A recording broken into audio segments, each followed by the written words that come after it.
Salut à tous, c'est Rudy pour le blog d'Avis Mobile et j'ai testé le Elephone M1 dont j'ai fait un déballage il y a plusieurs jours de cela. J'ai mis un échantillon de caméra, on va revenir sur la photo tout à l'heure.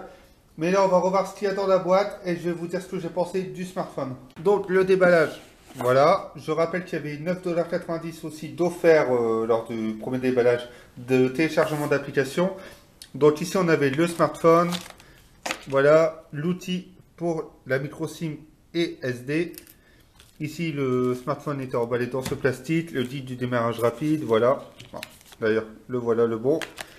Et un film d'offert à l'intérieur.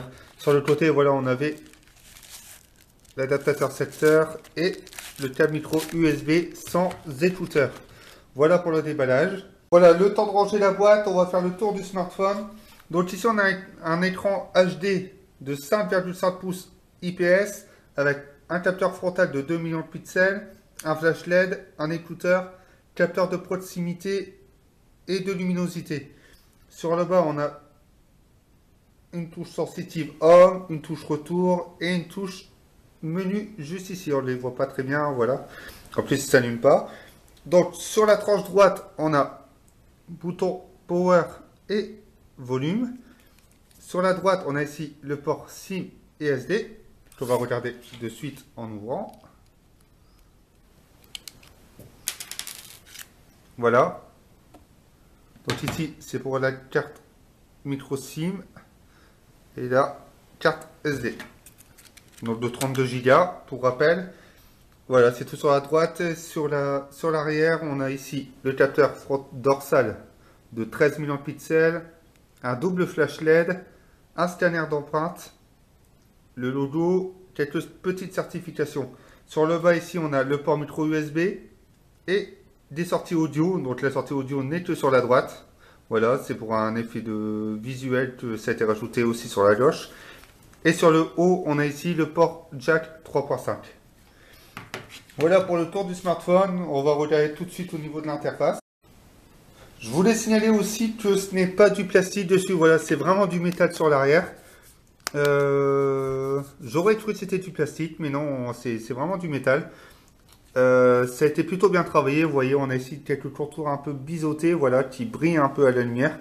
Ça donne un côté chic au produit et c'est plutôt une bonne idée. Voilà, nous allons voir vite fait l'interface. Voilà, on est sur l'Android 5.1 Lollipop avec deux launchers. Donc le launcher 3 qui reprend ces icônes d'Android stock avec l'intérieur des applications aussi. Que voici. On peut voir que ça fonctionne plutôt bien. Et aussi une interface qui reprend un peu l'interface téléphone, donc qui est sans tiroir d'application. Voilà. Donc ça c'est vraiment pour tourner vite fait. Je ne vais pas m'attarder là-dessus. Il y a une fonctionnalité qui est très intéressante, comme j'ai signalé au début de la vidéo. Donc voilà, c'est le scanner d'empreinte qui fonctionne très bien. Et, on va voir tout de suite. Vous voyez, ça se déverrouille assez rapidement. Voilà. Là. On peut mettre le mot de passe donc, si ça ne fonctionne pas. Et vous pouvez voir, c'est plutôt réactif. Voilà. C'est une bonne fonctionnalité. Voilà, je l'utilise assez souvent. C'est plutôt bien fait. Voilà, le mot de passe. Et il faut tout simplement aller dans les paramètres. Voilà. Sécurité. Donc, si voilà, vous choisissez le mode de déverrouillage, voilà. Vous mettez le code PIN et vous avez accès directement ici à vos empreintes. Donc vous pouvez en enregistrer plusieurs. C'est plutôt bien fait, voilà. C'est la seule fonctionnalité sur ce produit. Il n'y en a pas d'autres, ni le double tap, ni le réveil, ni les lettres à mettre sur l'écran de déverrouillage pour amener par exemple le C vers la caméra. Il n'y a pas tout ça, on est vraiment resté sur ce point qui est quand même maintenant un point de vente. On va passer maintenant à la photo et au multimédia. Donc, on va voir tout de suite au niveau son. Donc, j'ai pas mis de musique depuis une SD dedans. Donc, on va aller voir dans les paramètres au niveau son. C'est plutôt bon, c'est fort. Ça ne casse pas trop les oreilles. Bon, c'est déjà pas mal. Voilà, il n'y a pas de grésillement, il n'y a pas de...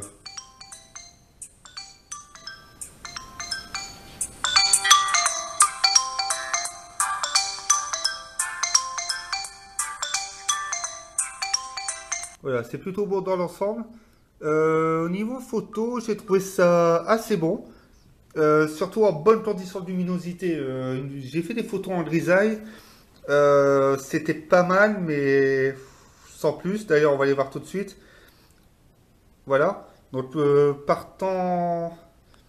Alors, pourri même, je vais dire. Voilà, il y avait des nuages, il pleuvait. On arrive à obtenir de bons clichés avec le focus placé au bon endroit. Voilà, mais sinon, c'est assez dur pour avoir un cliché, surtout qu'il n'y a pas de stabilisateur. En zoom, pareil. On a des détails, mais c'est pas. C'est juste, quoi. C'est. Voilà, ici, voilà, aussi, partant des aïeux, voilà. Bon, ces échantillons-là, vous les verrez directement sur YouTube, voilà. En bonne condition de luminosité, on obtient quelque chose de très très bon. Enfin, très bon même, je veux dire, voilà, on a du détail quand même, sans zoom trop, bon. Ça devient un peu dur, mais pour prendre des photos et les regarder sur son smartphone, c'est plutôt bon. Le focus fonctionne plutôt bien. Juste ici, j'ai fait une photo avec un objet d'assez près, parce que le focus marche vraiment avec un objet proche. Et on peut voir que les détails sont très bons. Et au loin, voilà, c'est un peu flouté, donc le focus fait le travail qu'on lui demande. Sans problème. Sur l'avant, par contre, j'ai été un peu déçu. On est sur du 2 millions de pixels, qui n'est pas très très bon, voilà. En bonne condition de luminosité, vous pouvez peut-être mettre un cliché qui est plus ou moins potable, mais là, ça va être très dur, surtout au niveau des détails. Par contre, l'avantage, c'est qu'il y a un flash LED qui fonctionne pas trop. Enfin, ça, c'est mon point de vue, hein. J'ai testé et j'ai pas trouvé une grande utilité à ce flash LED. Donc ici, voilà, notification. On a le mode PIP aussi qui est pas mal, voilà, où on peut agrandir pour prendre une photo devant et derrière. Ici, on a un mode photo direct. On a un mode suivi de mouvement, donc il suffit de rester appuyé sur le focus pour bloquer, voilà. Il prend l'objet, il le bloque et on peut bouger avec pour qu'il puisse reconnaître. Et le mode panorama. Voilà pour tout ce qui est photo. Niveau jeu, ça tourne aussi très bien. Tant qu'on est dans le multimédia, il n'y a pas de problème. Vous pouvez faire tourner beaucoup de jeux, voilà, mais pas très gros. Et quoi? Tout simplement parce que là, on n'est pas sur du 64 bits. Voilà, on est sur du 4 cœurs moyen gamme, donc MT63, 6753A, pardon, de Mediatek, avec du Mali T720. Donc ça fera tourner beaucoup de jeux. Mais il ne faut pas avoir une qualité graphique énorme. Sachant que le téléphone pourrait vite surchauffer. C'est ce qui est un peu dommage, voilà, au niveau des specs. Pour finir, on va voir les stores benchmark très rapidement. Voilà, c'est plutôt bon, surtout sur Antutu. Voilà, ici on est sur du 12 000 points sur cadran. Sur Antutu, on est sur du 26 000, pardon, 126 000, on n'y est pas encore. 26 000 points, c'est plutôt pas mal. Voilà, ça fait tourner correctement le smartphone. Seul petit bémol, l'autonomie, je trouve que le smartphone, la charge diminue très vite. Je l'ai optimisé et pourtant j'ai regagné un petit peu, mais pas grand chose. Bon, si vous êtes pas un gros consommateur de data, ce smartphone devrait aller pour finir la journée, je vais dire juste, voilà, aux alentours de 15-20%. Mais ce qui est sûr, c'est qu'en lui-même, le produit est assez bon. Donc, hormis la photo en mauvaise condition de luminosité ou même l'autonomie, le reste est globalement bon. Donc, surtout pour le prix, vous coolicool.com qui m'ont fourni ce produit. Allez-vous amplement. Donc, ceux qui cherchent une phablette avec une bonne qualité d'écran, qui fait ce qu'on lui demande, surtout pour les applications, c'est fonctionnel. Voilà, quelqu'un qui cherche un smartphone endurant ou un photophone, c'est clairement pas le produit qu'il lui faut. Voilà pour mon avis global du téléphone M1. Si vous avez aimé, n'hésitez pas à liker ou à partager. Si vous n'avez pas aimé, vous pouvez signaler pourquoi vous n'avez pas aimé la vidéo. Vous retrouvez le lien de la vente du produit donc sur coolicool.com dans la description. Et si c'est un smartphone que vous avez ou qui vous plaît, n'hésitez pas à poser vos questions ou à me faire part de vos retours.